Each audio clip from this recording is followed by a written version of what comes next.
Hey guys, it's Matt Baker, the co-founder of the HMO platform, and today we're in an amazing project, an amazing property done by one of our clients. This is Scott Nicholas. So Scott, tell us a little bit about yourself, your background before you did this particular project. Okay, yeah, so I'm a plasterer by trade, so I'm sort of in the building game, but I'm not a builder. So there's things I don't understand about building. I've got a few places, I've got a couple of buy-to-lets, and I've got one HMO, which is just a standard 4-bedroom house. Not all en suites, which I rent out as a HMO. Brilliant. And what's different about this project compared to what you've done before? Okay, so this project was specifically to be a HMO. So everything I've done, we've gone through the design and everything like that to make it the best and squeeze every little bit of space out of it possible. When I've done other jobs before, I've sort of just worked with what I had, haven't done extensions or loft conversions, stuff like that, and haven't used my PD rights to maximise the potential of the property. So tell me more about the project. How did you find it? What attracted you to this house? Okay, so I come along to the mastermind group, and before I really got started in it, and I was listening to how it was all sort of going together, how people were finding deals and stuff like that. So I thought, right, I need to start looking. So I went straight out and started looking, and I started looking in Portsmouth. I was sort of drawn to Portsmouth to start with because I hadn't done loads of research, but I knew that you were investing in Portsmouth. So it's always, you know someone who knows what they're doing is doing something, it's always good to follow. Yeah. So I started looking in Portsmouth, looking for similar properties. This property came on the market, and I went and looked at it, and then I started looking at it more. We went into some detail in the mastermind group about what we could do with it. Put an offer in. The agent didn't want to sell it to me because they said I was an investor, and for some reason no one wants to sell to an investor in Portsmouth. I think it's something to do with the planning, and they don't want to wait for planning to go through because the sale might pull out and they just want to get their commission. Yeah. So it was hard to get it, so I had to sort of negotiate to be able to buy it, and then once I managed to actually secure the property so I could buy it, then I could really start working on it a bit more. So tell me about this particular project. What was it that it was before? What has it become, and what was your aim for the deal? Okay, so this project was it was a 3-bedroom house. We've now converted it into a 7-bedroom, 7 ensuite property. We've lots of communal space. We've got a garden room and some outside seating. Yeah, so I just wanted to create a next level HMO that would be pretty future proof. So just trying to put in all the things that you can do to keep it sort of top of the market, so that people are always going to be drawn towards it. So let's go into a bit of the numbers. How much did you pay for it? How much did you spend on it? And what's the estimated GDV at the end? Okay, so I purchased property for 250,000. I spent quite a lot on it because I did high standard. I spent 235,000, around that sort of figure on it. I'm looking to get a revalue of about 575,000. Yeah, so yeah, that money's kind of well invested in a project because you can get that uplift. And how are you intending to get that uplift? So I'm going to refinance it as sui generis, get a commercial revaluation, and I'll probably end up leaving about 60,000 in the deal. That's what I'm planning. This is not bad. If you've got 60,000 left in, what cash flow do you expect to get on a monthly basis? We're looking at about £1,700 a month cash flow. That's not bad at all, is it? 60,000. No, brilliant. We're looking at about 34% return on cash invested in the deal. Amazing. I think anyone would be happy with that. So that's all the numbers. So how did you put it together and finance the project? Okay, so I used a bridging loan to purchase it. I had some of my own money, and I got some investors' money to finish all the work and complete the building works, which I'll then repay once it's been refinanced. So now let's move on to the project. And obviously you've been in the building trade for a while as a plasterer, so you kind of know your stuff. Did you use a main contractor or did you do the works yourself? I did the works myself. Well, mainly project managed it. I didn't do everything myself. I got trades in to do the work. Even though I'm in the building trade, I'm not a builder, so there's things that I didn't know, which I found challenging at times, obviously, but you just need to call upon people that you can rely on and trust to get the job done. Some things cost more money than I was expecting, but on the whole, we stripped it down back to brickwork, bare bones, and then re-put it all back together how it should have been. And it was amazing how many problems this house had before we stripped it back that we didn't know about. So tell us about maybe one of your biggest learnings from the project. get a builder in, don't do it all yourself, because it's a lot of time saving, and also it's a lot of to and fro finding different trades, especially in this area, because I'm not from around here. Yeah. So bringing trades down from where I live can be more expensive, and no one wants to do a travel or commute if they don't need to. Yeah, that's interesting. So even though you're in the build trade, because some people might think that, you know, having your own build team is a positive, but you're actually suggesting, you know, using local trades actually can save you time and money.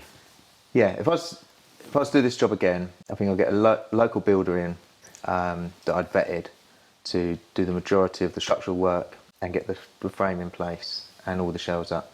And then when it comes to doing the little bits inside, just the finishing offs and like the skirting, second fix and the decorating, I'll probably take that on myself. Yeah. Because then I can look after the quality of the job and make sure I'm getting exactly the finish that I want to get.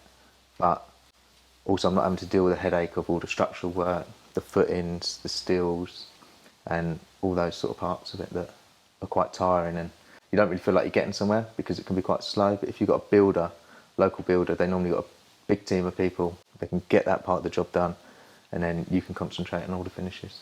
Yeah, which is the important bit, because that's where you put the final finish on, the bits the tenants are going to enjoy. Yeah. So, you know, this house looks amazing. It's really beautiful. How did you come up with the concept for the interiors? You know, what was your decision process there? I used the HMO platform in-house interior designer to steer me along the way, because I'm a bloke, so I don't really have that much of an idea about what goes. So I've had a lot of input from her, and I've also used the managing agent that's going to manage it, ProPods, and they have their own style, how they set their houses up, how they like things to look, and they've been also a great help as well. With the design, like the furniture, I've used both. So I've used the interior designer and I've used the ProPods, sort of join it all together and create something a little bit different. Yeah. So it's not just a standard portfolio ProPod, if you'd like to say. It's also got the next level HMO interior designer that's helped put everything together, and I think it's come out really well. Yeah, definitely. I think it creates something which is really unique, something which is not the same as every other house in the street when it comes to, you know, high quality HMOs, which is going to attract those good quality, high value tenants. What was your favourite part of this project? What have you enjoyed the most about it? I really enjoyed the beginning when I was looking at the drawings and, you know, piecing the house together and deciding how we're going to make it work. That was exciting. When we were actually doing the job, we've changed a lot. So things have changed from what we originally set out to do. Ensuite sizes, we even changed the staircase when we were looking at it, like halfway through the job, because then we could change an ensuite upstairs and make it, instead of it being an off-suite, we managed to make it an ensuite. Brilliant. And created a lot more headroom, made it much more usable. So even though we had our plan from the beginning, we changed it along the way, as we could see that we could develop it and create a better house, really. So did you really enjoy that evolution of the project? Yeah, it come with its headaches, I'm not going to lie. Like, there was parts of it where I thought, what am I doing? Like, should have given this to a builder and just sort of step back. But then I don't feel, if I wasn't as involved, I wouldn't have ended up with the same result. No. Because the builder would have built it to the drawings, and then, you know, unless you're on site every day and thinking about changing the design of it, the builder's going to have done something and it's going to be too far to go back, where you're going to think, oh, I should have done that. But whereas, because I've been on site, I've been able to see it every day and see as things have changed and where we can squeeze a little bit more space in, squeeze a little communal toilet downstairs, just by jiggering a few things around. Yeah, I think that's quite important to know, that actually you set out with one plan, and as you go through, keeping, you know, I think visiting is really important, so you can see how things are evolving and finding opportunities to make the plans better as you're moving forward. So, and you've definitely done that here. Yeah, there's only so much you can see from like the drawings or when you first go into a property. When you start putting, you know, stud walls up, you can sort of get a bit more of a feel for it. So with the staircase into the loft conversion, where we changed the actual design and shape of it to make it fit, you know, it wasn't my idea. And so just by using people that you've got around you and feeding off people and taking ideas, it just helped us put it all together. So Scott, you've actually been one of the quickest off the blocks with the mastermind, by getting going pretty much on the first session and getting a deal agreed that first month. So tell us a bit about how being part of the group has really helped you. Mainly just support and just knowledge. So if I'm not sure of something, I can always come back to the group or contact you or Niall, and just overcome anything that I'm unsure of, just steer me in the right direction. Because the last thing I want to do is make mistakes, especially with money that I'm investing. It's easy to lose a lot of money if you do the wrong deal. Whereas just having that little bit of knowledge and from people that have done it before, I found really gave me the confidence to go out there and just get on with it. Yeah. Whereas there's always that bit of self-doubt, or do I know enough? What about this? Am I missing something? Being part of the group's really helped me in finding the property or what I need as a foundation to turn it into a next level HMO. Like the shape of the property, having the right head height in the loft, to maximise under my permit development rights to do the work. And it's also helped massively in like being able to get information where it's something I'm not sure about or I don't know. I can always reach out to the group and find the answer so I can keep my momentum, because otherwise you get stuck on something and then you start thinking about it too much. Being able to come back to you guys has always been that bit of confidence and just helped you, helped me along the way. You just need to be able to keep that flow to get the project done. Yeah, I remember you generally come to a mastermind group with one particular question that you needed answering to be able to move on to the next thing. So you were very much focused on that, which I think worked really well. I remember particularly your party wall agreement that we party wall agreement, get it done straight away. Get it done straight away. It can take a little while to come through. Why did you feel that joining the mastermind program was right for you? Was there any particular features or benefits that stood out? I joined the HMO platform because I just wanted to have that knowledge available to me that I didn't have, because I'd never done a project like this on this scale, from scratch. It was something that I needed to know that I was doing the right thing, because I don't want to get halfway through a project and realise that I've made a massive mistake at the beginning and it could cost me a lot more money, and I might even not be able to do what I want with the property. So before I joined the HMO platform, I didn't know what an Article 4 area was. So there's all these things that I've had to learn, which has stopped me making mistakes that could have potentially cost me a lot of money. In fact, before you joined, weren't you doing a different deal? Yes, I was actually. I was before I joined the group, I was going to purchase a townhouse which was only going to have 3 en suites, and I was going to leave a lot more money in the property because I didn't know about commercial refinance. I didn't realise that you could revalue the property based on its income.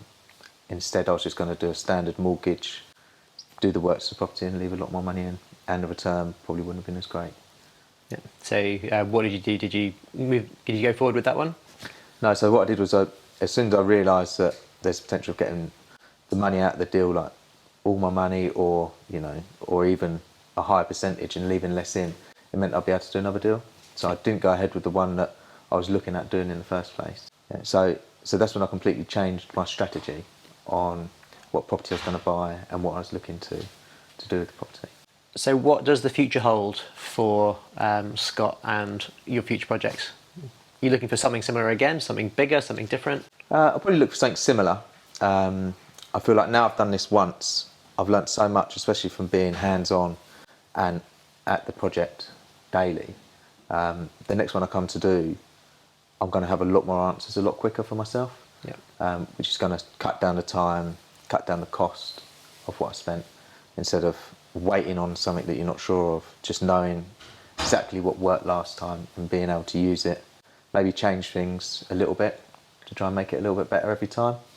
But having that background knowledge from getting this one done and over the line really is going to help me get the next one done. And it's just a case of repeating what I've done.